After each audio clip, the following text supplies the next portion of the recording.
मित्रों, श्री राम भक्त हनुमान जी की भक्ति और शक्ति के आपने कई किस्से सुने होंगे। उन्होंने बहुत से राक्षसों और दानवों को मौत के घाट उतारा और ठीक हनुमान जी की ही तरह श्री कृष्ण के बड़े भाई यानी कि शेषनाग के अवतार बलराम जी भी बहुत ताकतवर थे। अब ऐसे में आप ही सोचिए, अगर ये दोनों आपस में युद्ध करते तो उसका परिणाम क्या होता। तो मित्रों, बता दे कि एक बार इन दोनों के बीच भी भीषण युद्ध हुआ था और इस बारे में बहुत कम ही लोग जानते हैं। तो चलिए जानते हैं इस युद्ध के बारे में आज की हमारी इस वीडियो में। और ऐसी सभी एक्सक्लूसिव वीडियो से देखने के लिए हमारे चैनल कर्म धर्म की बातें के मेंबर जरूर बने। महाभारत काल यानी कि द्वापर युग में भी हनुमान जी की उपस्थिति और उनके पराक्रम का वर्णन मिलता है। और मित्रों, बजरंगबली ने रामायण काल यानी कि त्रेता युग में कई बड़े बड़े महाबलियों का अहंकार तोड़ा था, लेकिन महाभारत काल यानी कि द्वापर युग में भी हनुमान जी की उपस्थिति और उनके पराक्रम का वर्णन मिलता है। फिर चाहे वो लंकापति रावण, मेघनाद या फिर बाली। और इतना ही नहीं, प्रभु राम के अनुज लक्ष्मण जी महाबली बजरंगबली जी के पराक्रम को मानते थे। मान्यता है कि लक्ष्मण जी को शेषनाग का अवतार माना गया है और उन्होंने ही बाद में द्वापर युग में बलराम जी के रूप में जन्म लिया था। जानकारी के लिए बता दें कि बलवानों में श्रेष्ठ होने के चलते उन्हें बलभद्र भी कहा जाता है। वह गदा युद्ध में निपुण थे और इतना ही नहीं, वह अपने क्रोध के लिए भी जाने जाते थे। उनके प्रमुख अस्त्रों में हल शामिल है और भीम और दुर्योधन दोनों उनके शिष्य थे। मित्रों, बलराम जी ने द्वारिका में बहुत से दानव और असुरों का वध किया। उन्हें अपनी भुजाओं, गदा और हल पर बहुत अभिमान था। इसी तरह एक बार उन्होंने पौंड्रक द्वारा भेजे गए विशालकाय वानरी वेद से प्रतियोगिता कर उसे भी हरा दिया था। वह भी अपने सिर पर एक मुक्का मारकर, और उसे मारने के बाद तो बलराम जी का घमंड 7वें आसमान पर पहुंच गया। तब भगवान कृष्ण के आदेश पर गंधमादन पर्वत से उतरते हुए हनुमान जी आए और द्वारिका नगरी की वाटिका में घुस गए। द्वारिका की यह वाटिका सबसे सुंदर और मनमोहक थी। इस वाटिका को भी उन्होंने उसी तरह उजाड़ना शुरू कर दिया जिस तरह से उन्होंने दशानन रावण की वाटिका को उजाड़ा था। द्वारिका के बगीचे में वह फलों को वृक्ष सहित उखाड़कर खाने लगे और इधर उधर फेंकने लगे। कई सैनिकों ने उन्हें ऐसा करने से रोका भी, परंतु वह सैनिकों से संभलने वाले कहां थे।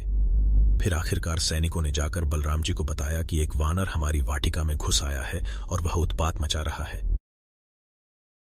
यह सुनकर बलराम जी को बहुत दुख होता है और वह सैनिकों पर भड़क गए और कहने लगे कि तुम एक तुच्छ वानर को नहीं भगा सकते। तभी सैनिकों ने बताया कि वह कोई साधारण वानर नहीं, बल्कि वह बड़ा ही बलशाली और पराक्रमी है और इसीलिए उसे संभालना हमारे बस की बात नहीं। वहीं जब बलराम जी को इस बात की खबर मिली तो वह इस वानर को साधारण समझकर अपनी गदा लेकर वाटिका से भगाने के लिए पहुंच गए। वहां पहुंचकर उन्होंने पहले चेतावनी दी, लेकिन बजरंगबली जी नहीं माने, जिसके बाद क्रोध में आकर बलराम जी ने अपनी गदा निकाली और फिर दोनों के बीच गदा युद्ध होने लगा। बता दें कि हनुमान जी और बलराम जी में यह समानता थी कि वह दोनों ही गदा चलाने में बड़े निपुण थे। युद्ध करते करते बलराम जी थक गए और उन्हें यह समझ नहीं आ रहा था कि किस तरह से वानर को वश में किया जाए। थक हारकर तब बलराम बोले कि सच का वानर तो होगा, वरना मैं अपना अस्त्र हल निकाल लूंगा। तब पवनपुत्र प्रभु कृष्ण का ध्यान करके उन्हें कहते हैं, हे भगवान, यह तो हल निकालने की बात कर रहे हैं, अब आप ही बताएं मैं क्या करूं।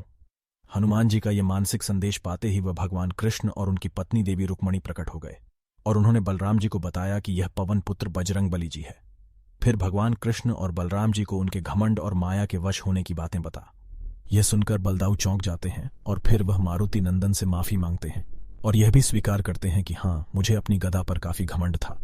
फिर बजरंगबली कान्हा से विनती करते हैं कि प्रभु कृपा मुझे आप तीनों एक बार फिर श्री राम, देवी सीता और लक्ष्मण जी के रूप में दर्शन दें।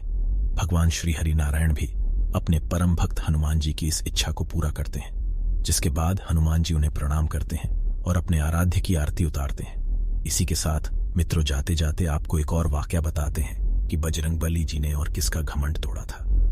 ऐसे ही एक बार कुंती पुत्र अर्जुन को नदी पार करनी थी, तो उसने अपनी धनुर्विद्या से बाणों का एक सेतु बनाया और अपने रथ पर सवार होकर नदी पार करने लगे।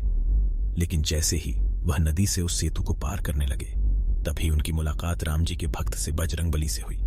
तब अर्जुन ने पवन पुत्र हनुमान जी से पूछा कि श्री राम अगर इतने बड़े धनुर्धर थे तो मेरी जैसे बाणों का पुल तो वो भी बना सकते थे, फिर उन्होंने राम सेतु का निर्माण क्यों किया।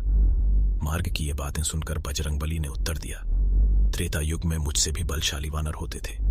ये बालू का सेतु उनके भाई से टूट जाता और तुम्हारे द्वारा बनाया गया ये पुल तो मेरा ही भार नहीं सह पाएगा। केसरी नंदन की बातें सुनकर पार्थ बोला, अगर आपके चलने से मेरे भाइयों का ये सेतु टूट गया तो मैं स्वयं को संसार का सर्वश्रेष्ठ धनुर्धर मानना छोड़ दूंगा। से बने उस सेतु पर अपना एक ही पैर रखा था कि वो सेतु पल भर में ही टूट गया। तब जाकर अर्जुन को अपनी गलती महसूस हुई और फिर उसने मारुतिनंदन से क्षमा याचना की। तो मित्रों, देखा आपने कि क्यों हुआ था हनुमान जी और बलराम जी के बीच ये भयंकर युद्ध। अगर आपको यहां दी गई जानकारी पसंद आई हो तो इसे अपने मित्रों और रिश्तेदारों के साथ भी जरूर साझा करें और ऐसी सभी धार्मिक और आध्यात्मिक वीडियोस के लिए जुड़े रहे। कर्म धर्म की बातें। तो मित्रों, फिलहाल आज के लिए बस इतना ही। आपका बहुत बहुत शुक्रिया।